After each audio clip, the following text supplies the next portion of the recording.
বন্ধুরা আজকে আপনাদেরকে এমন একটা জিনিস দেখাবো যেটা আপনাদের জন্য খুবই উপকৃত। এই যে আমি যে আপনাদের সাথে কথা বলতেছি এটা কিভাবে বাংলাতে সাবটাইটেল হইতেছে, আজকে কিভাবে এটা করতে হয় আপনাদেরকে আমি সহজ পদ্ধতি দেখিয়ে দিব। তো এটা করলে কি হয়, ভিডিওটা আরো সুন্দর হয়, ভিডিওটা দেখতে ভালো লাগে, ভিডিওটা আরো মনে করেন যে মানুষের কাছে পছন্দ হয়, অমায়িক হয়। তো এই জিনিসটা কিভাবে করতে হয় আজকে আপনাদের দেখাবো একদম সহজ পদ্ধতিতে।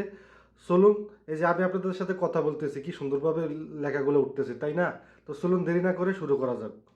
তো বন্ধুরা এই জন্য প্রথমে আমাদের কি করতে হবে, টিকটক অপশনে আসতে হবে। আসার পরে এখান থেকে আপনার প্লাস আইকনে যাবেন, যাওয়ার পরে গ্যালারিতে যাবেন। গ্যালারিতে যাওয়ার পরে আপনি যে ভিডিওটা বাংলা সাবটাইটেল করতে চান সেই ভিডিওটা সিলেক্ট করে নেবেন। নেওয়ার পরে নেক্সটে যাবেন। নেক্সটে যাওয়ার পরে এখানে সেটিং অপশনে যাবেন, যাওয়ার পরে এই যে দেখতেছেন টেক্সট এই অপশনে যাবেন। যাওয়ার পরে এখান থেকে দুইবার ব্যাগে আসবেন। ব্যাগে আসার পরে এই যে ক্যাপশন দেখতেছেন টেক্সটের পাশে, ক্যাপশনে যাবেন। যাওয়ার পরে একটু টাইম নিবে। এই যে দেখতে পাচ্ছেন টাইম নেওয়ার পরে বন্ধুরা এই যে ভিডিওটা আপনার সাথে মনে করেন আপনার ভয়েসের সাথে আপনি দেখে মিলিয়ে নেবেন যে ক্যাপশনগুলো ঠিক আছে না, আপনার ভয়েসের সাথে সাবটাইটেলগুলো ঠিক আছে। নেওয়ার পর আপনি স্টাইল অপশনে যাবেন।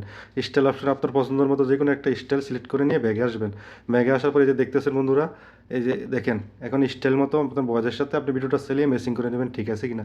যদি ঠিক থাকে তো এখান থেকে বেরিয়ে যাবেন। বেরিয়ে গিয়ে আপনি ভিডিওটা সেভ অপশনে দিয়ে যাবেন। নিয়ে আপনি এখান থেকে ভিডিওটা মনে করেন যে সেভ করে দিবেন। সেভ করে দেওয়ার পথেই পাস হয়ে গেল।